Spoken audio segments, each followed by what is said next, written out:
Hello, today I'm looking at Majjhima Nikaya number 11, which is called the Lion's Roar. In Pali it's Culasihanada, which translates, I understand, as being Kula being small or minor, Siha lion and Nada roar.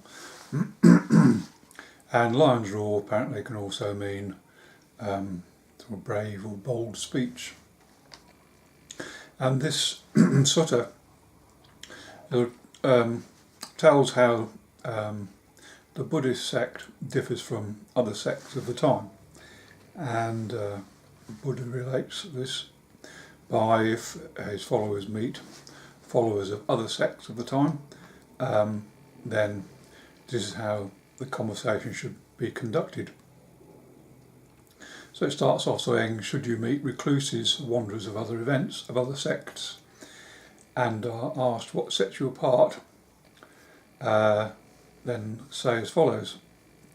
The four things that set them apart are a belief in the teacher, a belief in their code of conduct, or following their code of conduct, a belief in their way of life, and their followers are all dear and agreeable. Now the wanderers may say, or the recluses, other recluses may say, well, it's the same with us, we have a teacher, we have a code of conduct, so on and so forth, so what's the difference? And they carry on by saying, well, indeed, all sects must have followers who are free from greed, hatred and delusion, must be free from craving and clinging, must have clear vision, do not favour and oppose. Now that's the translation. The original in Pali is Anuradha Pativaroda, which can be translated literally as being compliant hostility. So people who are troublesome, rebellious, although seeming to be part of the belief system, they are in fact trying to work against it. And also it should not involve people who delight in enjoying proliferation. That is, although they may seem to follow, they're all sort of throwing things off course.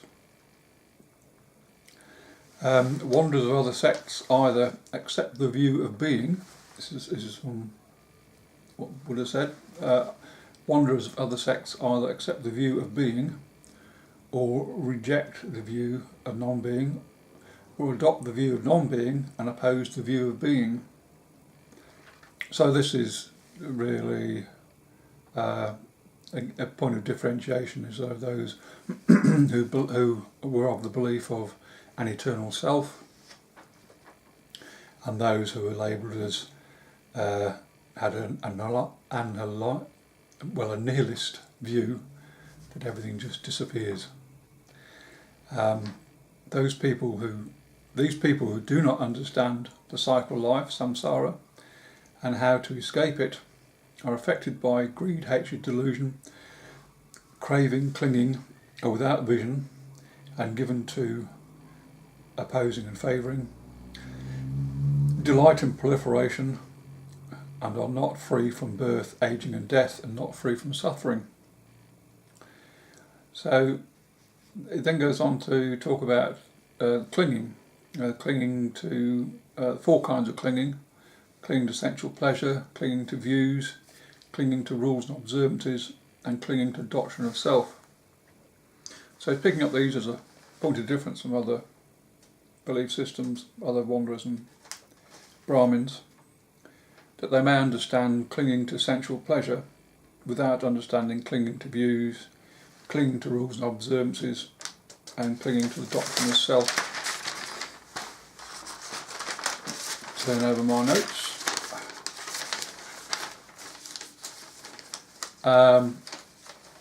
Buddha goes on to say there are also those who have a full understanding of clinging to sensual pleasure and clinging to views, but not a full understanding of clinging to rules and observances or doctrine of self.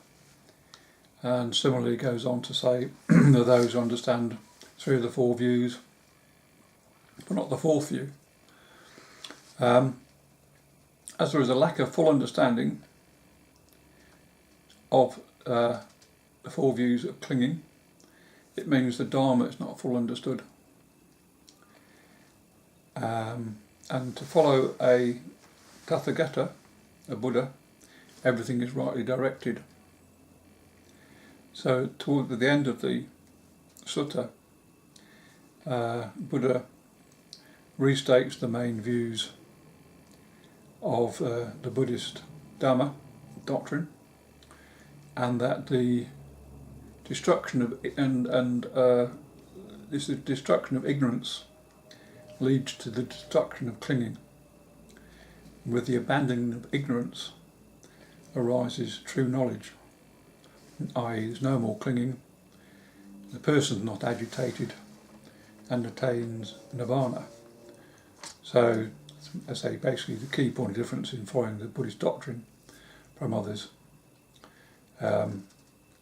is, as I said, to understand the Dhamma and not live in ignorance.